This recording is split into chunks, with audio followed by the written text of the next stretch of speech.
बिस्मिल्लाहिर्रहमानिर्रहीम। अस्सलाम वालेकुम स्टूडेंट्स, उम्मीद करती हूँ आप लोग बिल्कुल ठीक ठाक होंगे। एमएससी साइकोलॉजी वाले के साथ मेरा आज लेक्चर नंबर 10 है। रिसर्च मेथोडोलॉजी में आज का टॉपिक है हमारा कोरिलेशन एंड कॉजेशंस। ये बहुत इंटरेस्टिंग और बहुत इम्पॉर्टेंट टॉपिक है बेटा।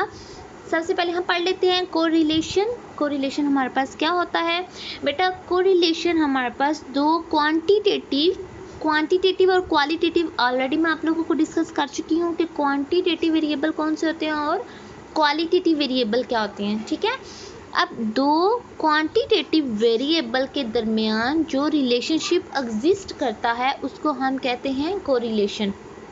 ठीक है, ये ऐसा रिलेशनशिप होता है जिसको हमारा कॉमन सेंस एडमिट करता है, ये हर जगह मौजूद होता है।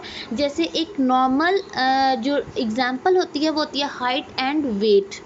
ठीक है, हाइट एंड वेट के दरमियान जो रिलेशनशिप एग्जिस्ट करता है उसको हम कोरिलेशन कहते हैं। और ये ऐसा रिलेशनशिप होता है जो हमारे कॉमन सेंस एडमिट करता है और ये हर जगह मौजूद होता है। ठीक है, दो वेरिएबल्स या दो से ज़्यादा वेरिएबल्स के दरमियान जो स्ट्रेंथ और डायरेक्शन को डिस्क्राइब करता है वो हमारे पास कोरिलेशन होता है।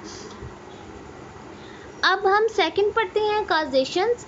बेटा, कुछ ऐसे रिलेशनशिप होते हैं जो दो इंडिपेंडेंट वेरिएबल या दो नॉन रिलेटेड वेरिएबल्स के दरमियान बन जाता है। ठीक है, ऐसे वेरिएबल जिनका आपस में कोई लिंक नहीं होता उनके दरमियान जो रिलेशनशिप बन जाता है जिसे हम कहते हैं कॉज एंड अफेक्ट।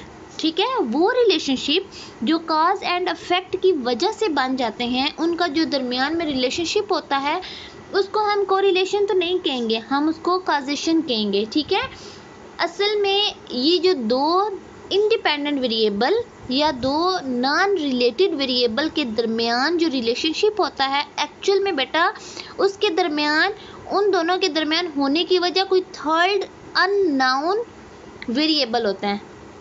ठीक है, जो दो वेरिएबल के दरमियान रिलेशनशिप है जिनका आपस में कोई लिंक नहीं है लेकिन वो किसी थर्ड अननोन, ठीक है, थर्ड अननोन वेरिएबल की अफेक्ट की वजह से वो रिलेशनशिप बनता है, उस रिलेशनशिप को हम कोरिलेशन नहीं बल्कि कॉजेशंस कहेंगे। ठीक है, मैं अगेन रिपीट कर देती हूँ बेटा कि दो इंडिपेंडेंट वेरिएबल्स या दो अनरिलेटेड वेरिएबल्स के दरमियान जो रिलेशनशिप बनता है एक्चुअल में वो किसी थर्ड अननोन वेरिएबल के अफेक्ट की वजह होती है, उस रिलेशनशिप को हम कोरिलेशन नहीं बल्कि कॉजेशंस कहते हैं। ठीक है, और ये ऐसा वेरिएबल होता है, ये हमारा कॉमन सेंस इसको एडमिट नहीं करता और ये हर जगह मौजूद नहीं होती।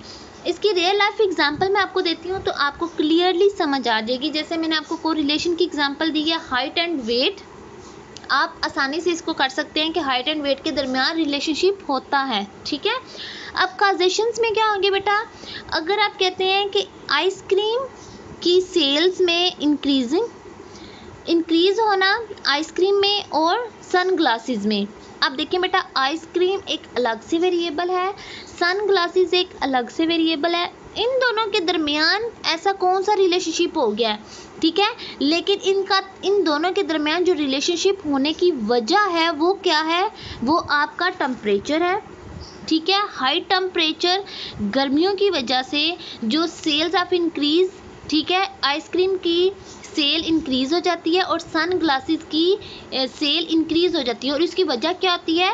हमारा हाई टेम्परेचर। अब ये दो इंडिपेंडेंट वेरिएबल का रिलेशनशिप है लेकिन किसी थर्ड अननोन वेरिएबल की वजह से है। ठीक है, वो अननोन क्या है? High temperature. एक और एग्जांपल मैं आपको दे देती हूँ कि अगर हमारे पास sale of chicken and profit of gold, अब सेल ऑफ चिकन और प्रॉफिट ऑफ गोल्ड, इन ये दोनों ही इंडिपेंडेंट वेरिएबल हैं। इन दोनों का रिलेशनशिप कैसे होगा? नंबर ऑफ मैरिजेस, अगर शादियों का सीज़न है, शादियां ज़्यादा हैं तो बेटा सेल ऑफ चिकन में इंक्रीज़ होगा और गोल्ड की सेल में इंक्रीज़ होगा। ये दो अननोन इंडिपेंडेंट वेरिएबल्स हैं लेकिन किसी थर्ड अननोन वेरिएबल की वजह से है। इसको हम फिर कहेंगे कि ये हमारे पास क्या है? कॉजेशन है, जो कि कॉज एंड अफेक्ट की वजह से बना है। एक और एग्जांपल है कि एक मदर इन लॉ कहती हैं कि भाई हमने टेक्स्ट किया है लेकिन मेरा सेल फोन फ्रीज हो गया है। ठीक है, मैंने टेक्स्ट किया है लेकिन मेरा सेल फोन फ्रीज हो गया है। अब देखें, टेक्स्ट करने से फ़ोन फ्रीज नहीं होता। इसकी एक्चुअल वजह क्या है?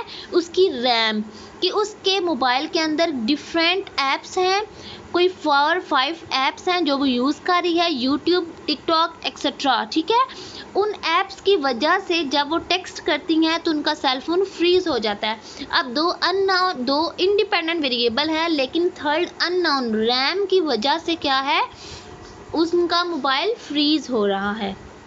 ठीक है, ये आपको एग्जाम्पल से क्लियरली समझ आ जाएगी। अब कोरिलेशन और काजेशन में फ़र्क क्या होता है? कोरिलेशन बेटा हमारे पास हर जगह मौजूद होता है और हमारा माइंड इसको एडमिट करता है, लेकिन काजेशन क्या होता है? किसी थर्ड अननोन वेरिएबल की वजह से ये रिलेशनशिप इवेंट्स होता है। ठीक है, अकर आता है ये, इसके अकरेंस की वजह क्या होती है कि थर्ड अननोन वेरिएबल।